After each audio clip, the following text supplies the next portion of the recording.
All right, welcome to the first official episode of the Shrink Down. Let's all give a cheer, ladies. Yay for us being here. This podcast has been in the works for some time. We are super excited to be here today. You might be wondering who we are, and that's a great question. So we are four longtime friends who met in grad school 21 years ago. Do I have that correct? 21? Yeah. 2003. Okay. In June. 21 years ago. Yeah. We are all licensed clinical psychologists running our own private practices. We're a bunch of Midwestern gals. You'll probably tell from our accents. You may even guess where we're from. We're all married and we're also moms. Since grad school, we have gotten together every year. Yes, every single year we've gotten together. Marriage, babies, jobs have not held us back from getting together. Every year we try and pick a new place to explore. So we've been to Savannah, we've been to Austin, we've been to, where else have we been? Charleston. We've been on a cruise. Key West. Yes, we've been to Key West. So yes, we've been to lots of different places. So it gives us a chance to get together, but also to explore new places. And during these trips, we have some of the best conversations. So we have just talking about, things going on in our lives. We also have this never-ending text thread where we each ask each other for advice, opinions. We vent about things going on in our lives. We share things that we've come across, and so much more. And one of my favorite things that we do is talk about current events and celebrity news. We definitely have a unique perspective as psychologists, but also just our life experiences at this point in our lives.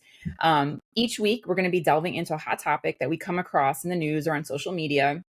And we think that people of all ages will have something to learn from this podcast. So even if the topic is not relevant to you right now, it is very likely that the topic will be relevant to somebody that you know, like a friend, other family member, a coworker, or even your future self. So on today's very first episode, we are going to be talking about all things divorce. And what sparked our interest in this topic was the recent slew of celebrity divorces, and the most talked about being J-Lo and Ben Affleck.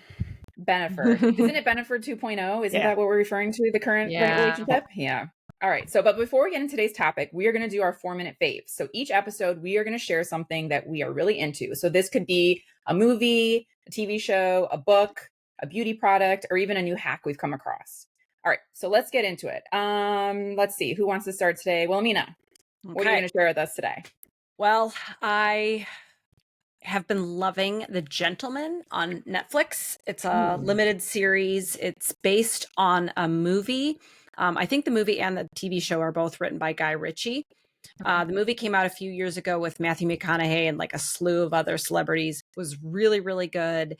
And then they've just updated it and made it a limited series on Netflix. It stars Theo James, who was in Big fan. Yep. Oh yeah.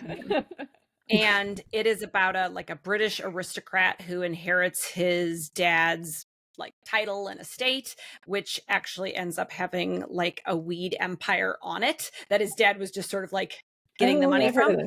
And so then he is spending the entire show trying to get out of it, but to get out of it, he has to just get into it. And so he basically, it's kind of a comedy of errors. Each episode has some sort of thing they're trying to get out of, and they just end up getting further into it and then end up resolving itself. But each one is its own standalone, and it's so good. It's so good. Oh, it's gotten some Emmy nominations too. So cool. We'll have to check it out. All right, Lauren, what are you sharing with us today?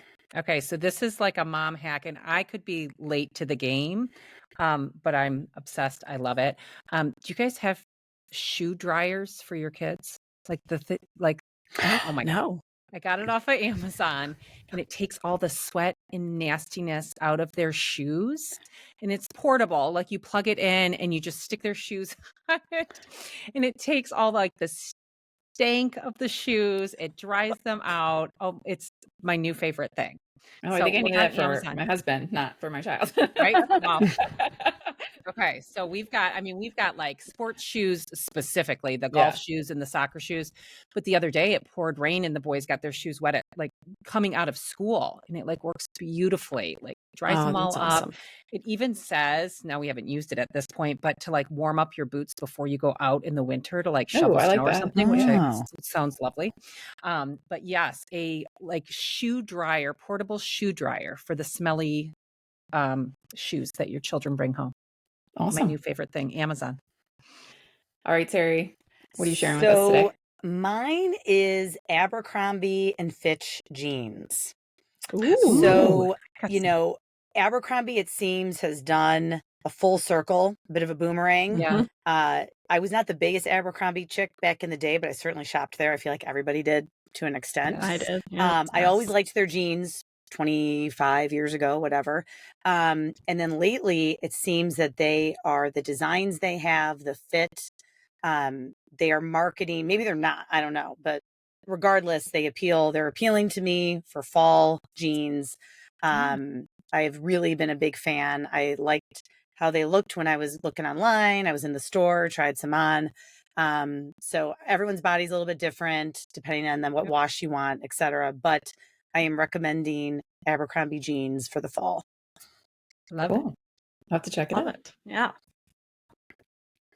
All right. What All right. about you, Vanessa? Yeah. Thank you. Yes. So I am going to be sharing a beauty hack. So if you were to go on if someone was like, you can only pick 2 makeup items, what would you pick? Well, mascara, because I have like no Mascara. Me eyelashes. too. Mascara. Anyone else? Would Mascara that be one of your and 2? blush or bronzer. Okay. Blush and lip. Okay. So most of you guys mascara. So I would also pick mascara. So you know how sometimes you're putting on your mascara and you get it like on your upper eyelid, or sometimes you're getting the lower lash, right? So there's this great hack where you take a dry spoolie. So spoolie is just like the mascara brush, and you can buy them like on Amazon, like a pack of like 50 of those, just the brush part. So you wait till it dries and you just take the brush and you just brush it off, and it comes off perfectly. So you don't have to like wet your dab your makeup and then redo your eyeshadow or your under eye. So that's a good hack. I came across that not too long ago. One of the influencers that I follow has that one. So I like I don't know that. if you guys It's a heard of good it before, but Love it. it's so good and it works well. There's nothing amazingly. worse than like ruining your eye makeup after you've like put it all on. Then you're like, right. And then you have to like wipe it off and you try to take a dab and you've taken now off your eyeshadow, and you're like, okay, now I'm starting over again. Yeah. Start so you over. Take the dry brush and you just brush it and it comes right off. It's amazing. That's a good I one. love it. I like it.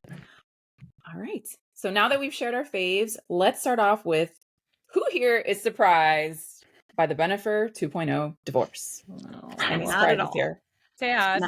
I would say if I really had to think about it, 50-50. I feel like part of me thought they're older, they're in their 50s, they've been married, they've had kids, they've given this, I would hope, some good, careful thought going into it. Then the other part of me thought, I know stats are not in their favor. Obviously, their relationship didn't last 20 plus years ago for a reason. And so, yeah, I'm 50-50. Well, yeah, I think we all hoped, like, I think Lauren, you said like, oh, we were wishing. I think we all hoped that this was going to work out. Cause like, how great would that be? Right. It's like, oh, here are they coming back around. Right. But I can say that I don't think that I was surprised because for that very last thing that you mentioned, Teri, there's a reason why it didn't work out in the first place. Yeah. And usually sometimes those things are circumstantial, right? Like, but other times it's more like who you are as a person. Right. And they were together for like, they weren't just like dating casually back in the day. Like they were together for a significant period of time and then ended the relationship. So like to me, well, they were engaged, weren't they? Yeah. Yeah. They were, I mean, so they got to the point where they were engaged, right? Like, right. So like, if you get to that point, like you probably know each other pretty well, right? So yeah. So that's definitely, I think one of those ones where you're like, you feel for it, but you're not super surprised that it's happening. I thought they would have lasted a little longer. Time goes by pretty fast. I think they made it 2 years. 2 years. That, in the grand scheme of time and things, really doesn't seem like a very quick. Yeah, that seems very quick. But that was marriage number 3 for her. 3. I think it might be 3 or 4. Yeah. So if you look at the statistics on divorce, like the more the more divorces you've had, the more likely that it's not going to work. So like that definitely was not going in their favor. And I think that was only number 2 for him, right? I think so. Or was it also? But for her, it was. So statistically, it wasn't in their favor just based on what we know about divorce rates. Right. So, and I feel like there's been some other big celebrity, not big, but there's been other celebrity divorces recently. Yeah, well, her friend, Leah That's Remini, who it like, that's her was. really good friend. So they've been Mhm. married for, like, almost 20 years, 19, 20-ish years, like, that Yeah. was surprising to me. But they were one of those couples that did the whole, conscious uncoupling, and whenever I think of that, I always think of, Gwyneth Paltrow and Yeah, Chris they Martin, and coined they the came up with term. that Yeah. statement, and I remember being, like, my mind blown about it at the time because as being a child of parents who were divorced, not in that era of the Right. era where we are not friends, we are not trying to be friendly. It was Yep. definitely like mind blowing to me, that whole concept. But she put out this really, I thought, nicely written, well thought out statement about how they've just kind of grown apart in the amount of time that they've been together, which is surprising if you look at the stats for divorce, right? Like typically the majority of divorces are going to happen within the first 10 years of the marriage. But certainly we know that can be happening. And one of the things that we've kind of talked about is like, is this like a new trend of like the later divorce happening? I don't think we have any stats on that, but it just seems that it's happening more. I feel like, I don't know. What do you guys think? And to me, it doesn't seem at all surprising that we're seeing like women kind of midway through life, I guess, that are saying, maybe I'm going to try something new. Because I think that you hit this point, and whether, you're maybe done with kids are out of the house, and you're changed, like you and your spouse, it's not the same relationship it was when you got together. And it certainly wasn't through having kids and raising kids if you had them. So for me, it seems like that would be the time where it's like, okay, are we staying in this and kind of starting the next chapter, or are we starting over? So to me, it doesn't seem that surprising that we're starting to see more. And I'd be interested to see if the statistics show that as the years go on, like that there is this point in midlife where you start to see the rise. I think there's a name So for it, something related to like empty nest, something with divorces during the empty nest period. And I don't have exact numbers, but I'm 99% sure that the first 2 years of marriage, men are more likely to initiate a divorce. But then post 2 years and onward, women initiate the majority of divorces. And so I think that sort of echoes, I think, as women progress through the lifespan, they sort of start to look at situations differently and think about what they want. And maybe that's due to more flexibility or. But there's nothing that's changed with kids leaving the home. Right. Right. So, and in fact, right now, post-COVID, still saying post-COVID, there's probably more kids in their early 20s that are at home. Yeah. Actually. Right. So then if that's not necessarily the factor, then it would be potentially related more to just kind of this, I don't know, expanded idea of what life could be like post kids potentially. Mm-hmm. Because I I don't wonder think if some of it anything has about to the do with, scenario has changed. yeah, I wonder if it has something to do with like social media and access to like the things that you see, like, right? Like you Okay. start to see other things that are out there. You see Right. other people doing it, More like possibilities. more possibilities. Yeah. And you start to realize, I think historically a big reason why people stay in relationships is because they're like, I don't want to be alone. I don't want, Yeah. that whole part Yep. of being in a relationship. And, having access to things like social media means that you don't have to, right? Like you've got, it's easier to like meet people, see people, and so perhaps that's part of what's changing, because you're right. The dynamics of kids leaving the home that's not different. That's always kind of happened. And we're seeing more dual income households than we used to. Yeah, so like true. now women aren't like, well, I don't have, they have their own career, they have their own 401k, Money. or they have their Right. own money. Mhm. Yes. Yeah, And so right. they can actually Financially. don't have to stay just out of like kind of fear Necessity. that they won't have. Mhm. Right. Yeah. Yeah. Yeah. And like, even think about, like traditionally, like women have left the workforce, right? And like now here they are, they haven't worked in however many years because they've chosen to stay home in this relationship. And so, yeah, that definitely would be scary to think like, okay, am I going to go back into the workforce and, have money to like, live, so like that certainly could play a huge role in the dynamics and the difference. And, why later on in life we're like, okay, I don't, if this relationship isn't working for me, then I don't have to stay in this relationship. Well, and the other thing you spoke to, or you mentioned briefly, Vanessa, is the tone and tenor of what divorces are like now versus Absolutely. 30 years ago. My parents are divorced, and they divorced about 30 years ago, give or take now. I had multiple friends growing up whose parents were either divorced before we became friends or divorced while we were friends as we were growing up. And the culture around co-parenting seems to me, at least from my friends, my same age friends now who are going through divorces themselves, is completely different. And Hmm. I've wondered what makes it so different. Why is the culture around divorce and co-parenting seem friendlier nowadays?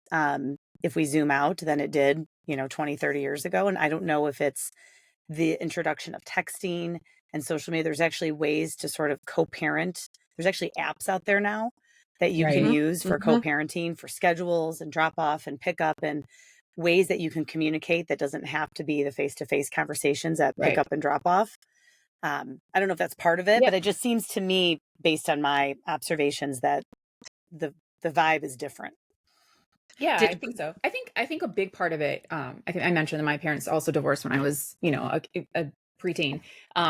I think historically there's been this like, if we're not together anymore, then we can't communicate with each other anymore because that would insinuate that there's something there, right? So Yeah. I think you're absolutely right. Like now there's like we have different ways that we can kind of keep in touch and communicate with one another without it feeling like, I'm trying to like, rekindle It's not this or as be, intimate. yes, Yeah. that's a Yeah. good way to like explain it. Yeah, so it's not as Yeah. intimate. So yeah, so I definitely think that that's helped because, while I've seen, people have like, pretty nasty divorces. I would not describe my parents that way, but I would definitely say like they were not like, parents these days where they're like texting each other to, whatever. So it kind of left my sibling and I to kind of navigate that on our own, and that certainly was hard. And I Hmm. wonder if that's also something that's changed, is like, we've realized over the years that like, when you're not together anymore, it's not just about the Right. couple, it's about the kids, right? And how Right. that impacts them. And like I know that like for myself and my sister, like we worked really hard to like try to make everyone happy, and it was never like they didn't ask us to do that, right? But we felt like we had to do that. And so trying to like please everyone and be the moderator and that sort of thing, definitely has an impact on you. And I think that that's something that maybe has also, helped the change now with the tone of parents, is like, okay, you're also, affecting your kids by not being, um, cooperative and cooperating and being, nice I to would each ag other. I Well, would and I agree with think that. that more studies came out Yep. that, hey, kids do better like Oh after yeah. a divorce when parents can work together. And Right. so like most parents can agree that they want what's best for their kids. Yes. So like I think they found like, okay, this we can agree on, so we've Yep. got to work together Yep. because this is what we want for our kids. Yeah. And probably Gwyneth and Chris did the world a favor by this conscious uncoupling, because Totally. Yeah. it did pave the way to like, Yes. oh wait, we can be civil and Yeah. this will help our kids. Like, okay, this is great, Yeah. kind of thing. Right. Well, and I think like anything, it was probably very well timed with what you just said, the research showing Yeah. that kids actually can be detrimentally impacted by contentious divorces, right? Right. Yes. And so parents moving forward, you have that research. It's like anything, right? Once we know, then we know what we can do, right? And I think from a practice perspective, I know I've seen these families in my practice, and I'm sure you guys have as well.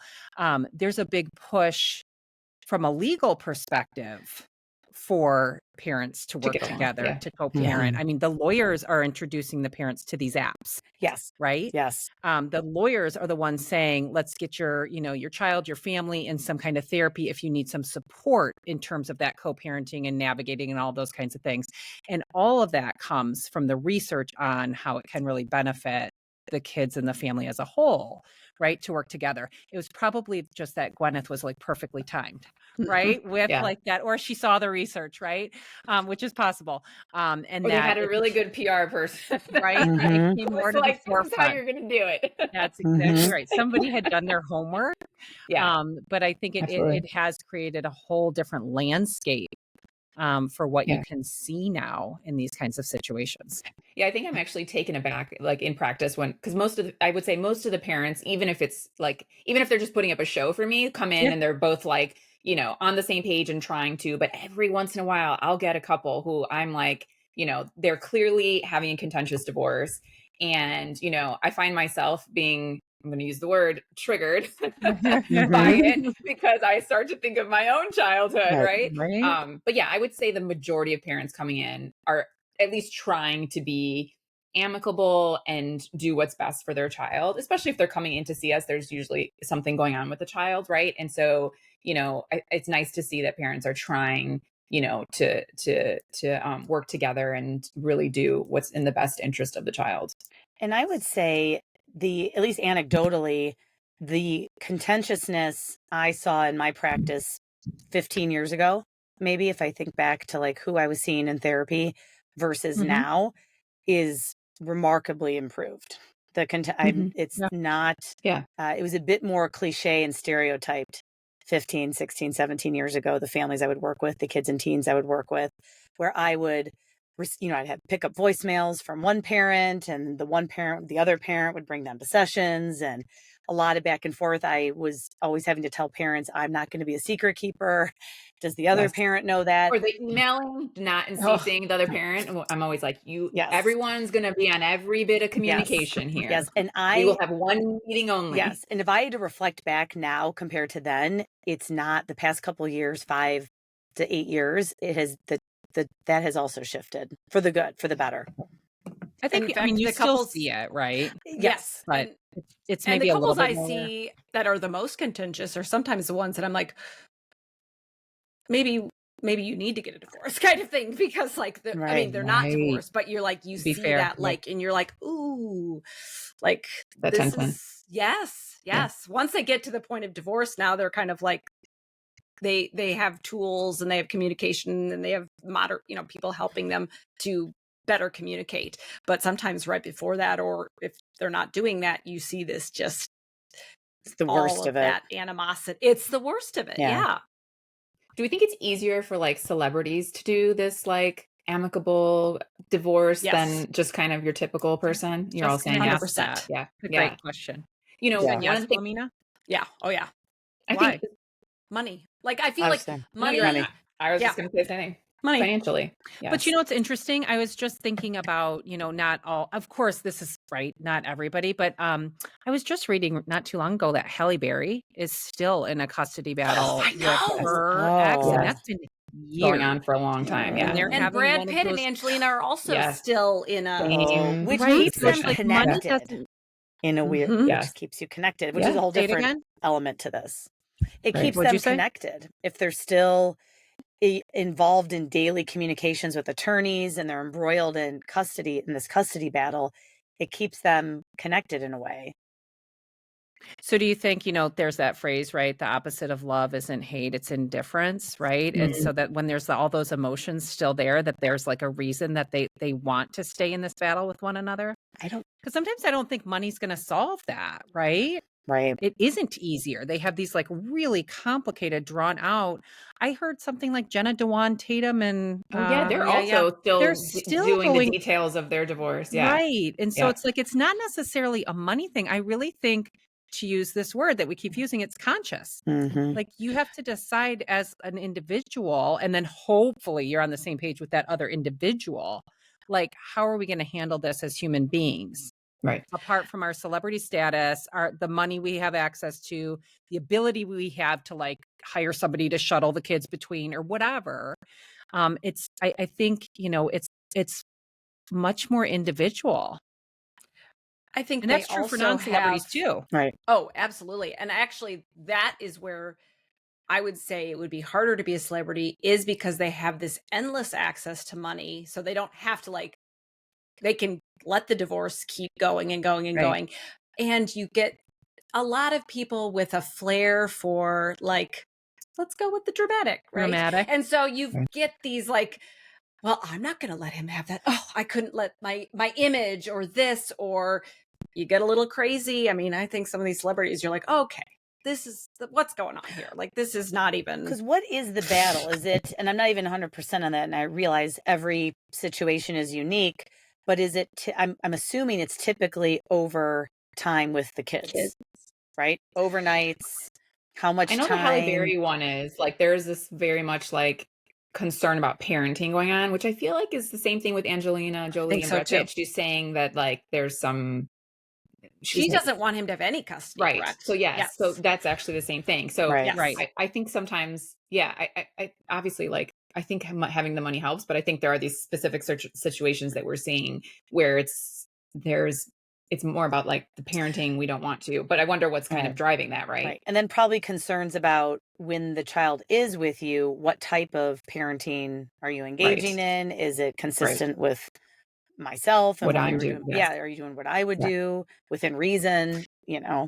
Well, the But you know what? interesting thing is, we were talking about like, well, what's the difference between the celebrity divorce rate and just normal people? And it's actually the same. It's 40 to 50%, but it seems so much more prevalent in like famous people because we hear about it, right, on the news. But it's about the same. But we don't know about our neighbors, like people in our Right. neighborhood who are getting divorced. So it's actually about the same. So, I imagine that like just like regular people, there's all kinds of reasons why, divorced celebrities get into these like locked battles with their exes are probably very similar. I found that Parenting, surprising. money, all that sort of thing. The That's divorce shocking. rates. Yeah, shocking. I know. I would have said celebrities. It was like 75%. Yeah. Because like based on celebrities that you hear. But you're right. It's the ones in the news. You don't even hear like you'll hear an article like these people have been married for 50 years, but you don't hear anything about it until they like you read an article. You're like, oh, cool. And then we're all shocked that they've been married that long. Yeah. We're like, really?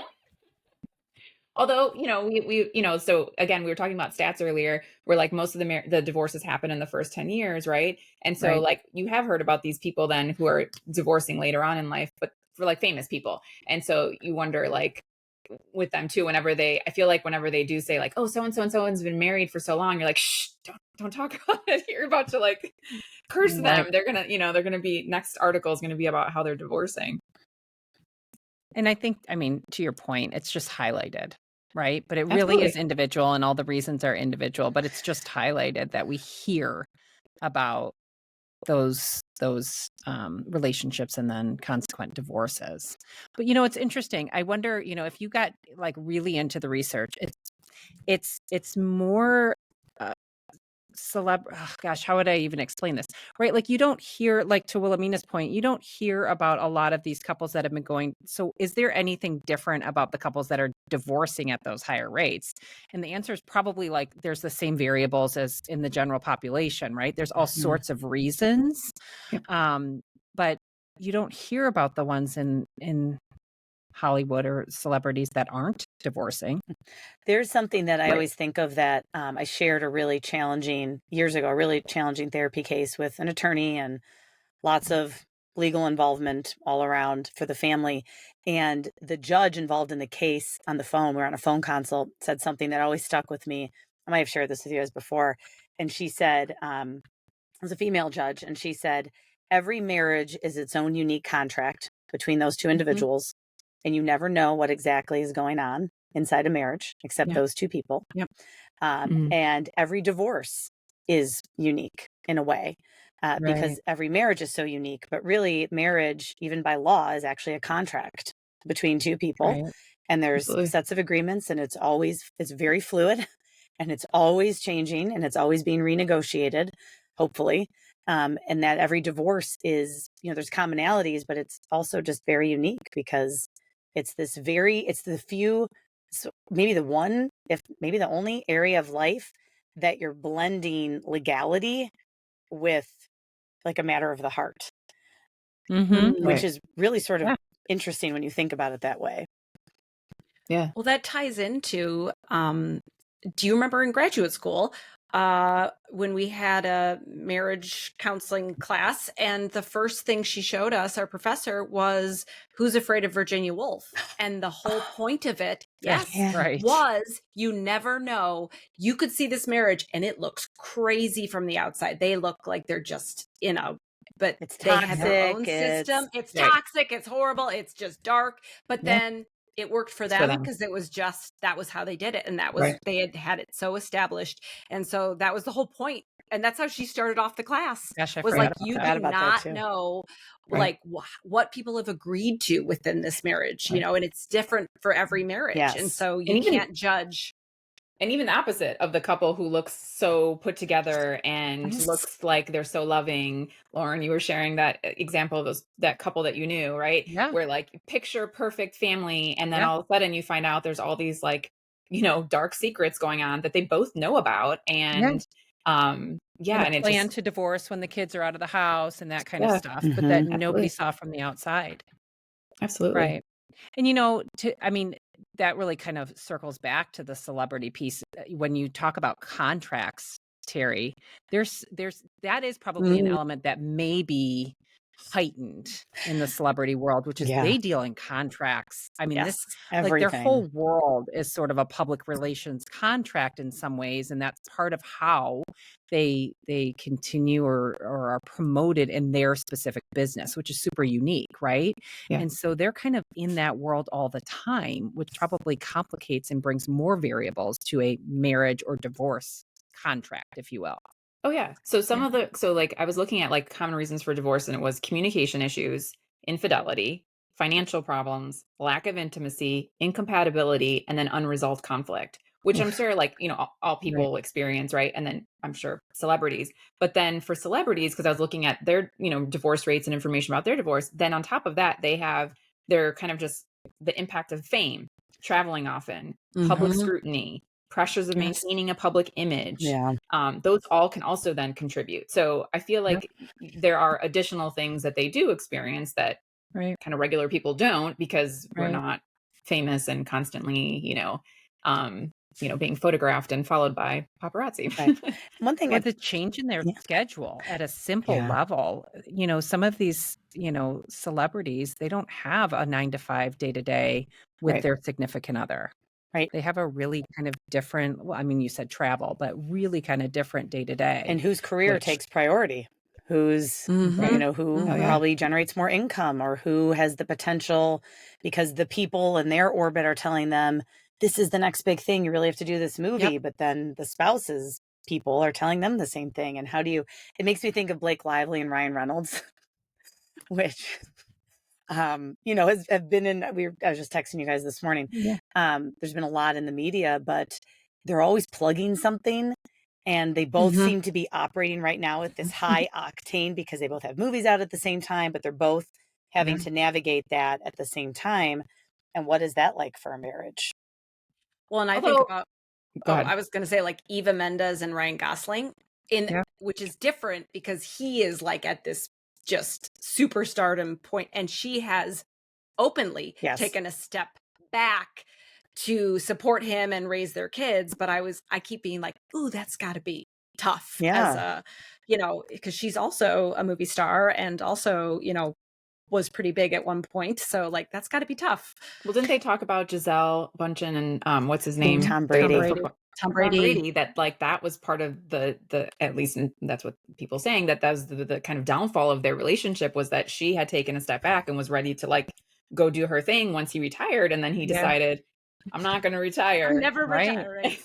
Well, that didn't work out. Right. Do you think that there's a difference with celebrities that marry somebody that's maybe in a more typical profession, or that decides to be like a stay-at-home another celebrity, parent and partner, versus a celebrity that marries a celebrity? I wonder if the stats are different there. Yeah, that would be interesting data. Just because, to your point, the competitive nature of their business brings a whole nother, you know, variable into the marriage and the family itself.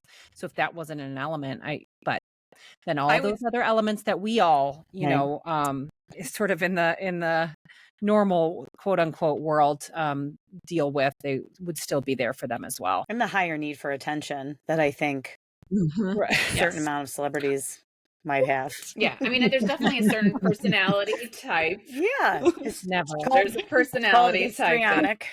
If anyone wants to know what that type is, there's a personality type that, you know, probably more so than others goes into, you know, famous people have, and so that definitely plays a role. But yeah, like I just imagine, you know, that the travel thing, like I think most of us have had experience where like some of us more than others, like where our significant other travels for work, like right now my husband's in Alaska. Yep. So, and how that alters the dynamic and what's going on at home, right? Totally. So like you can imagine if that's happening a lot, or unexpectedly, or if you're both doing it, that can obviously like definitely play a role in, stress in the home.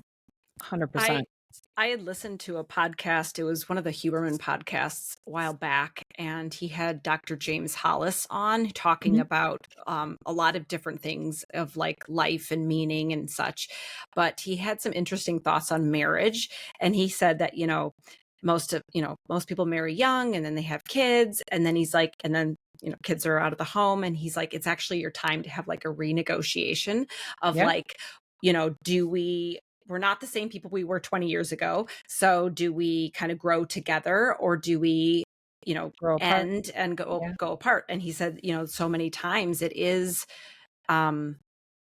perhaps the end. And he said, if you're lucky, you get to grow together. But the only way that actually works is if you do allow for that growth and that change. Because if you try to like you're not the same people, and you've got to keep growing together. And like you said, that renegotiation, that's a great word. Right. And that's, obviously that requires like good communication. Right. Yeah. And so, we talk sometimes when you're just telling us about, situation where like the people are not communicating with each other, even though there's clearly like stuff going on.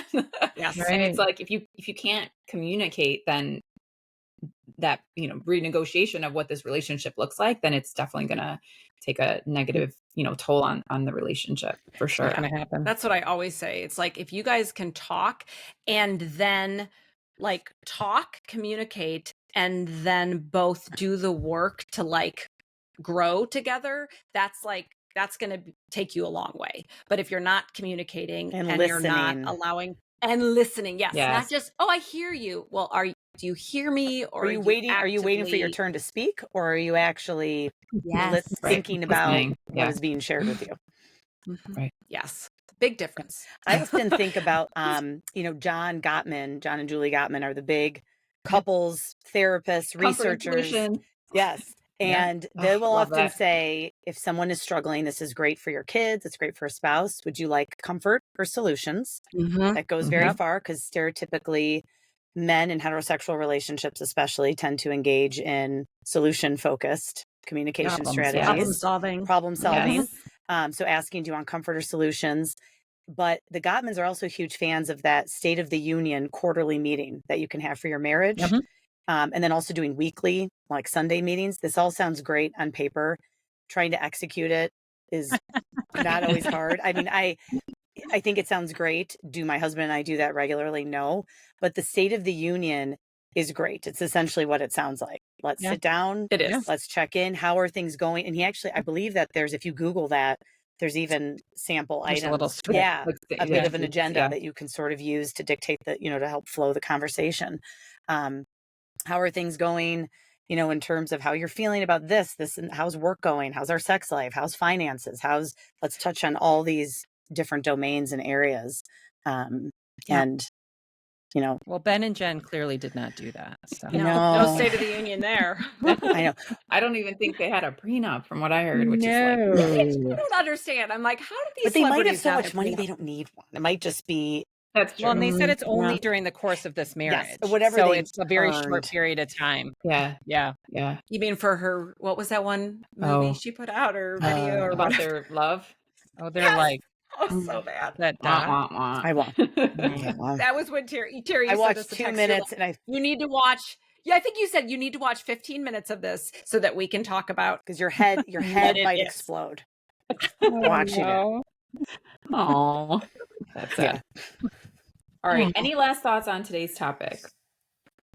I think so. Yeah, that was a good chat. I know, we did. Yeah, we talked about all the things. Yeah. Well, thank you for joining us today. Please be sure to grab your coffee or your wine, no judgment here, and join us next week here on The Shrink Down, where psychology meets pop culture.